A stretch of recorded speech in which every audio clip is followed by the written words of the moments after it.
નમસ્કાર વિદ્યાર્થી મિત્રો, આજે ફરીથી એકવાર હું પરાગ રાવલ આપ સૌનું સ્વાગત કરું છું. મિત્રો, આગળના સેશનની અંદર આપણે મધ્યસ્થ વિશેની માહિતી મેળવી. કેવી રીતે બેઝિક એક્ઝામ્પલ ગણાય એના માટેનો એક બેઝ તૈયાર કર્યો. હવે આપણે 14.3ના આપણે એક્ઝામ્પલ જોવાના છે મધ્યસ્થના. મિત્રો, તો સૌ પ્રથમ એક્ઝામ્પલ જોઈએ એ પહેલાં આપણે થોડું સૂત્ર વિશે માહિતી મેળવી લઈએ ફરીથી એકવાર. તો વર્ગીકૃત માહિતીના જે મધ્યસ્થ ગણવાના છે તેની અંદર સૌ પ્રથમ આપણે કોષ્ટક તૈયાર કરવો પડશે અને એ કોષ્ટકની અંદર વર્ગ અને આવૃત્તિ જે છે એ તો આપણે એક્ઝામ્પલમાં આપેલી હોય છે. એની સાથે આપણે સંચય આવૃત્તિ તૈયાર કરવાની છે. તો આ રીતે કોષ્ટક તૈયાર થશે. ત્યારબાદ સૂત્ર, તો મધ્યસ્થ જેને આપણે એમ કહીએ છીએ, તો મધ્યસ્થ એટલે કે m બરાબર l પ્લસ n ભાગ્યા 2 માઇનસ cf ભાગ્યા f અને કૌંસ બાર ગુણ્યા h. તો સૂત્ર તો આપણે જોઈ લીધું, પણ સૂત્રની અંદર જે કિંમતો મૂકવાની છે એ પણ આપણે ઓળખી લઈએ. એટલે કે l શું છે, તો કે મધ્યસ્થ વર્ગની અધઃ સીમા. અધઃ સીમા આપણને ખબર છે કે આ જે ડાબી બાજુની સંખ્યા જે છે એ અધઃ સીમા છે. એ જ રીતે n એટલે અવલોકનોની કુલ સંખ્યા. n ને આપણે સિગ્મા fi પણ કહીએ છીએ, એટલે કે આવૃત્તિનો સરવાળો. f જે છે એ મધ્યસ્થ વર્ગની આવૃત્તિ છે. એનો મતલબ કે આમાંથી કોઈ એક આપણને આવૃત્તિ લેવાની છે f માં. અને cf એટલે મધ્યસ્થ વર્ગની આગળના વર્ગની સંચય આવૃત્તિ. આપણે એક્ઝામ્પલ ગણીશું, એમાં સંચય આવૃત્તિ શોધીશું અને સંચય આવૃત્તિ શોધ્યા પછી આપણે કયો cf લેવાનું છે તે પણ જોઈશું. અને h જે છે એ વર્ગ લંબાઈ છે. મિત્રો, તો સૂત્ર બરાબર તૈયાર કર્યો છે એવી હું આશા રાખું છું. તો હવે આપણે 14.3 નો એક્ઝામ્પલ નંબર 1 જોઈએ છીએ, જેની અંદર રકમ છે કે 68 વીજ ગ્રાહકો જે છે એનો માસિક વપરાશ અહીંયા આપેલો છે 68 વીજ ગ્રાહકો. એટલે અહીંયા ટોટલ જે આંક જે છે વીજ ગ્રાહકોની સંખ્યા જે છે એ n બરાબર 68 છે. અને અહીંયા વીજ વપરાશ માસિક વપરાશ આપેલો છે. તો હવે આપણે એક્ઝામ્પલ તરફ આગળ જઈએ. આપણે વાત કરી કે ભાઈ મધ્યસ્થ શોધવું હોય તો કોષ્ટકની અંદર સૌપ્રથમ સંચય આવૃત્તિ આપણે શોધવી પડે. તો આપણે સંચય આવૃત્તિ શોધીશું, જેને આપણે cf કહીએ છીએ. આવૃત્તિ જેને આપણે fi કહીએ છીએ. તો સંચય આવૃત્તિ ગયા સેશનમાં પણ આપણે વાત કરી કે થી ઓછા પ્રકારની સંચય આવૃત્તિ આપણે બનાવવાની છે. તો સૌ પ્રથમ આપણે 4 ના 4 મૂકી દઈશું. પછી 4 ની સાથે નીચેની સંખ્યા 5 પ્લસ કરીશું એટલે આન્સર આવશે 9. 9 ની સાથે 13 પ્લસ કરીશું એટલે આન્સર આવશે 22. 22 ની સાથે 20 પ્લસ કરીશું એટલે આન્સર આવશે 42. 42 ની સાથે 14 પ્લસ કરીશું એટલે 4 ને 2 6, 4 ને 1 5 અને 56 ની સાથે 8 પ્લસ કરીશું એટલે આપણો આન્સર આવશે 64. અને 64 ની અંદર 4 પ્લસ કરીશું એટલે આપણો આન્સર આવશે 68. બરાબર ધ્યાન રાખવાનું છે મિત્રો. સૌપ્રથમ 4 ના 4 મૂકી દેવાના છે. 4 સાથે 5 નો સરવાળો કરીને અહીંયા આપણે આન્સર મૂકવાનો છે.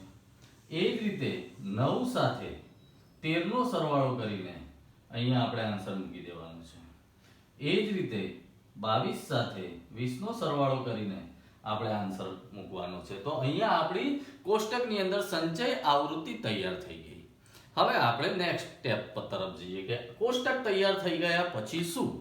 તો સૌ પહેલા આપણે થોડી આગળની વાત કરીએ કે અવર્ગીકૃત માહિતીની અંદર અયુગ્મ સંખ્યા માટે આપણે જોયું હતું કે m બરાબર n પ્લસ 1 ભાગ્યા 2 નું અવલોકન.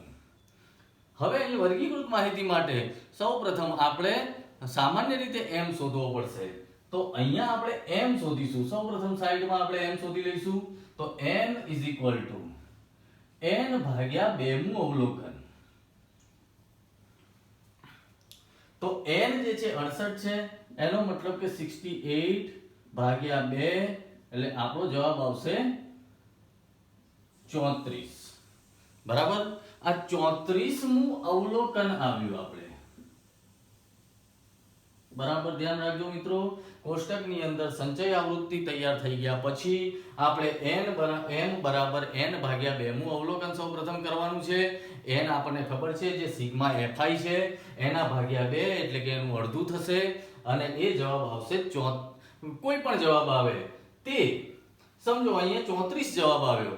તો હવે 34 સંચય આવૃત્તિમાં ના કોષ્ટકની અંદર આપણે જોવાનું છે. તો ક્યાં છે? તો તમે જુઓ 4 માં 34 નથી, એ રીતે 22 માં 34 નથી, અહીંયા 42 માં 34 છે. તો 42 માં 34 છે, એનો મતલબ કે આ 42 ની અંદર 34 છે. તો હવે આપણે એની જે આવૃત્તિ આપેલી જે છે એ આપણો f છે. તો મધ્યસ્થ વર્ગની આવૃત્તિ. એ જ રીતે આપણે L શોધીએ તો મધ્યસ્થ વર્ગની અધઃ સીમા એટલે 125 જે છે એ આપણો L છે.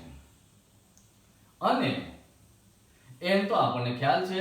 CF એટલે મધ્યસ્થ વર્ગની આગળના વર્ગની સંચય આવૃત્તિ. અહીંયા મધ્યસ્થ વર્ગની જે સંચય આવૃત્તિ આપેલી છે એની આગળ એટલે કે એની ઉપરની જે સંખ્યા જે છે એ આપણો CF બનશે. તો કોષ્ટક પ્રમાણે આપણે કોષ્ટક બનાવી દીધો છે અને કોષ્ટક પ્રમાણે આપણે સૂત્રની અંદર કિંમત શોધવાની હતી એ શોધી કાઢી છે. હવે માત્ર સૂત્રની અંદર કિંમત મૂકવાની છે. તો મિત્રો ફરીથી આપણે અહીંયા સૂત્ર લખીશું કે m L plus n ભાગ્યા 2 minus CF ભાગ્યા f ગુણ્યા h. આપણે સાઈડમાં બધાની કિંમતો લખી નાખીએ એટલે સૂત્રની અંદર કિંમત મૂકવામાં આસાની રહે. તો L બરાબર આપણો આન્સર આવ્યો છે 125, n ભાગ્યા 2 બરાબર આપણો આન્સર આવ્યો છે 34, CF જે છે એ 22 છે, f જે છે તે 20 છે અને h એટલે કે આપણી વર્ગની વર્ગ લંબાઈ જે રકમમાં વર્ગ આપેલો છે એની વર્ગ લંબાઈ તો 65 થી 85, 85 થી 105, 105 થી 125. એનો મતલબ કે દરેકમાં 20 20 20 20 વર્ગ લંબાઈ છે. તો અહીંયા h બરાબર આપણે 20 લખીશું. હવે આ તમામ કિંમતો સૂત્રમાં મૂકી દઈશું. તો L એટલે 125 પ્લસ 34 માઈનસ CF એટલે 22 છેદમાં f એટલે 20 અને ગુણ્યા h એટલે 20. તો હવે અંદર કૌંસનું પહેલા સાદું રૂપ આપીશું. 125 પ્લસ 34 માંથી 22 જાય તો 12 વધ્યા ભાગ્યા 20 અને ગુણ્યા 20. હવે ભાગ્યા ગુણ્યા 20 છે ઉડી જશે. તો 125 પ્લસ 12 એનો મતલબ કે 137. તો આપણો અહીંયા મધ્યસ્થ મળ્યો 137. તો મિત્રો દાખલા નંબર 1 ના આપણે જે રીતે જોયું અને કિંમતો મૂકી તો આપણને મધ્યસ્થનો જવાબ મળી ગયો છે.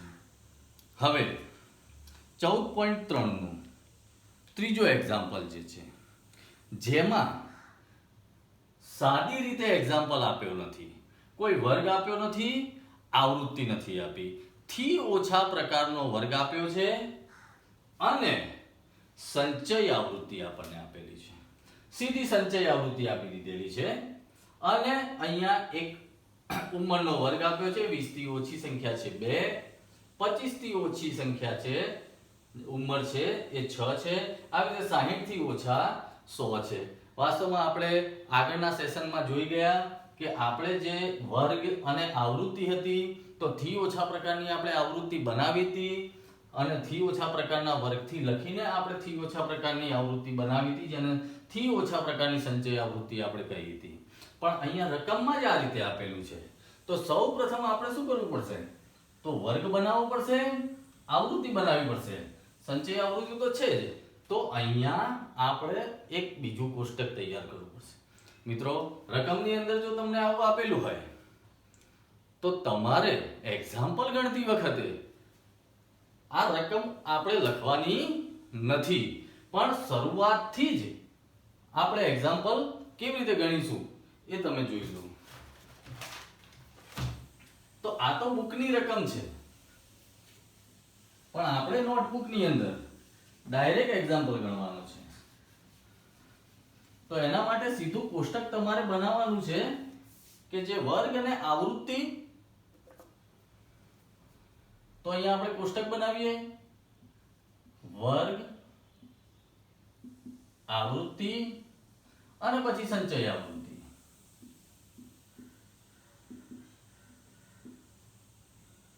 તો વર્ગની વાત કરીએ તો 20 થી ઓછા છે, પછી 25 થી ઓછા છે. તો સૌપ્રથમ આપણે આવી રીતનો એક્ઝામ્પલ જો આપેલો હોય તો સૌપ્રથમ જે પહેલું છે તો એમના એમ લખી નાખીશું 20 થી ઓછા. ત્યારબાદ હવે આપણે વર્ગ બનાવીશું કે 20 થી 25 નો વર્ગ,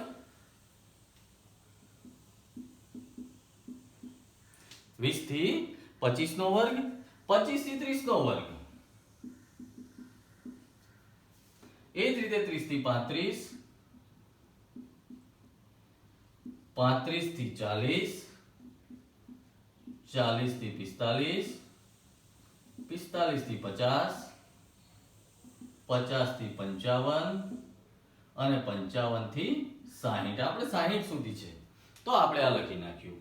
હવે અહીંયા આપણને જે પોલિસી ધારકોની સંખ્યા જે આપણને આપેલી છે એ વાસ્તવમાં સંચય આવૃત્તિ સ્વરૂપે આપેલી છે. તો સંચય આવૃત્તિમાં સૌપ્રથમ આપણે લખી નાખીએ કે 2, પછી 6, પછી 24,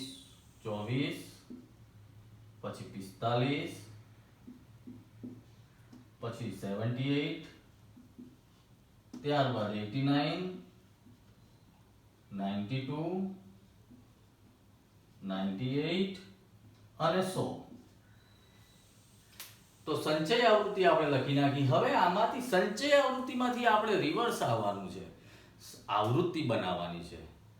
તો સૌપ્રથમ 20 થી ઓછામાં તો આપણે 2 ના 2 લખી નાખીશું. હવે શું કરીશું? તો સાઈડમાં આપણે થોડું રફમાં જઈએ કે જે બીજી સંખ્યામાંથી પહેલી સંખ્યા આપણે બાદ કરીશું. તો જવાબ આવ્યો 4, તો અહીંયા આપણે 4 લખીશું. હવે ત્રીજી સંખ્યામાંથી બીજી સંખ્યા બાદ કરીશું તો 24 - 6 એટલે કે આન્સર આવે આપણો 18. તો આપણે ત્રીજી આવૃત્તિ આવી 18. એ જ રીતે 45 માંથી 24 બાદ કરીશું તો અહીંયા આપણો જવાબ આવે છે 21. તો 21 લખીશું. મિત્રો સમજશો તો ઘણું બધું સરળ લાગશે. એ જ રીતે 89 માંથી આપણે 78 બાદ કરીશું તો જવાબ આવશે આપણો 11. તો આપણે 11 લખીશું. એ જ રીતે આપણે આગળ જઈશું.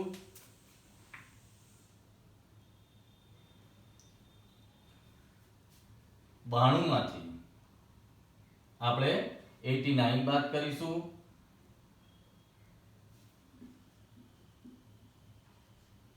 તો જવાબ આવશે આપણો 3. એ રીતે 98 માંથી 92 બાદ કરીશું તો જવાબ આવશે આપણો 6 અને 100 માંથી 98 બાદ કરીશું તો જવાબ આવશે 2. આપણે ચેક કરી લઈએ કારણ કે અહીંયા આપણી બ્લેક આપણો બોર્ડની અંદર અંડરલાઈન છે નહીં એટલે લખવામાં થોડું પ્રોબ્લેમ પણ થાય છે.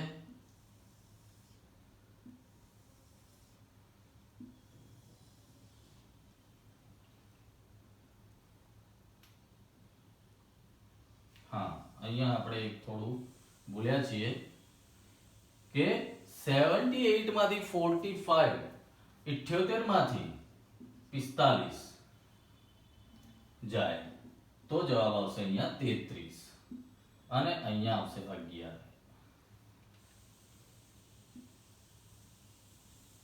મિત્રો તમે પણ ધ્યાન રાખજો, આવી નાની એવી ભૂલ આપણા માટે નુકસાન કરતા થઈ શકે છે. ઓકે, તો અહીંયા આપણને સંચય આવૃત્તિમાંથી આવૃત્તિ મળી ગઈ. હવે આપણે શું કરવાનું છે, આપણને ખ્યાલ છે કે સંચય આવૃત્તિ તો આપેલી જ હતી, એની ઉપરથી આપણે એક આવૃત્તિ બનાવી અને થી ઓછા પ્રકારનો એક વર્ગ હતો જેની અંદરથી આપણે વર્ગ લંબાઈ વાળો વર્ગ બનાવ્યો. બસ હવે આપણે શું કરવાનું છે, એક્ઝામ્પલની જે કિંમતો જે છે એ શોધવાની છે કોષ્ટકમાંથી અને સૂત્રની અંદર આપણે કિંમત મૂકી દેવાની છે. તો સૌપ્રથમ શું કરીશું તો કે m = n ભાગ્યા 2 મું અવલોકન. તો અહીંયા ટોટલ 100 સંખ્યા છે એટલે કે n બરાબર 100 થશે તો 100 ભાગ્યા 2 મું અવલોકન એટલે કે 50 મું અવલોકન. તો 50 મું અવલોકન ક્યાં છે અહીંયા આપણે ચેક કરવાનું છે. તો 45 સુધી તો છે નહીં, 78 માં 50 હોય એનો મતલબ એવો થયો કે આ 78 જે છે એની સામે જે આવૃત્તિ આપેલી છે તે f છે અને વર્ગમાં જે અધઃ સીમા 35 જે છે એ આપણો l છે અને સંચય આવૃત્તિ ની ઉપરની આગળવાળી આવૃત્તિ જે આપણો cf છે. તો ફરીથી આપણે આ કિંમતો મૂકી દઈશું. અહીંયા આપણે l આ બધી કિંમતો સુધારી કાઢીએ છીએ. l બરાબર આપણને મળ્યો છે 35, n ભાગ્યા 2 આપણને મળ્યું છે 50, cf આપણને મળ્યો છે 45, f મળ્યો છે 33 અને અહીંયા તમે જુઓ દરેકની વર્ગ લંબાઈ આવી છે 20 થી 25, 25 થી 30, 30 થી 35, એનો મતલબ કે 5 છે. તો હવે આપણે મધ્યસ્થના સૂત્રની અંદર આ તમામ કિંમતો મૂકી દઈશું. તો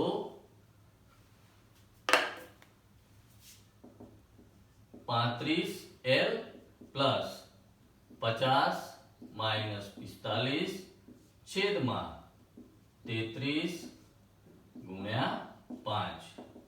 તો 35 પ્લસ 45 માંથી 50 માંથી 45 ગયા તો 5 છેદમાં 33 ગુણ્યા 5. મિત્રો છેદમાં 33 છે એનો મતલબ કે આપણે છેદ ઉડતો નથી તો 5 ગુણ્યા 5 નો સૌપ્રથમ આપણે ગુણાકાર કરી દઈશું. તો 35 પ્લસ 25 ના છેદમાં 33. તો હવે આનો ભાગાકાર કરવો પડશે કે 25 ભાગ્યા 33. તો પોઈન્ટમાં જવાબ આવશે, આનો જવાબ આપણે આવશે 0.76. એનો મતલબ કે 35.76 આ આપણો મધ્યસ્થ છે. તો અહીંયા વિદ્યાર્થી મિત્રો આપણે મધ્યસ્થના એક્ઝામ્પલ જોયા અને હજુ આપણે બીજા એક્ઝામ્પલ જોવાના છે જે મધ્યકમાં ખૂટતી આવૃત્તિના એક્ઝામ્પલ જોયા હતા. એવી રીતે મધ્યસ્થમાં પણ ખૂટતી આવૃત્તિના એક્ઝામ્પલ આપણે જોવાના છે. તો સૌપ્રથમ આપ સર્વે આવા એક્ઝામ્પલ ગણો, પણ ગણતા પહેલા બરાબર સૂત્રની તૈયારી કરો. કારણ કે હવે આપણી પાસે એક ચેલેન્જ આવીને ઊભી રહી. આપણે મધ્યક પણ શીખ્યા, બાહુલક પણ શીખ્યા અને મધ્યસ્થ પણ શીખ્યા. જ્યારે ત્રણેય સૂત્ર ભેગા થશે ત્યારે એક્ઝામ્પલ ગણતી વખતે કોઈ સૂત્ર મિક્સ ના થઈ જાય એ બરાબર કાળજી રાખજો અને વ્યવસ્થિત રીતે 14.3 ના એક્ઝામ્પલ ગણીને આપ વારંવાર ગણો જેનાથી આપણને પ્રેક્ટિસ થઈ જાય. હવે આપણે નેક્સ્ટ સેશનની અંદર ખૂટતી આવૃત્તિ વાળા એક્ઝામ્પલ સાથે મળીશું. ત્યાં સુધી મને રજા આપો. હા મિત્રો, એક અગત્યની બાબત કે આપ જે વિડીયો જોઈ રહ્યા છો એને સબસ્ક્રાઇબ કરવાનું ના ભૂલશો અને સબસ્ક્રાઇબની બાજુમાં જે બેલ આઇકન છે એને પ્રેસ કરવાનું ના ભૂલશો. જેનાથી આપ સબસ્ક્રાઇબ કરશો તો આના પછીના વિડીયો આપણને સમયસર મળી રહેશે. તો આ સાથે હું આપની રજા લઉં છું. જય હિન્દ, જય ભારત.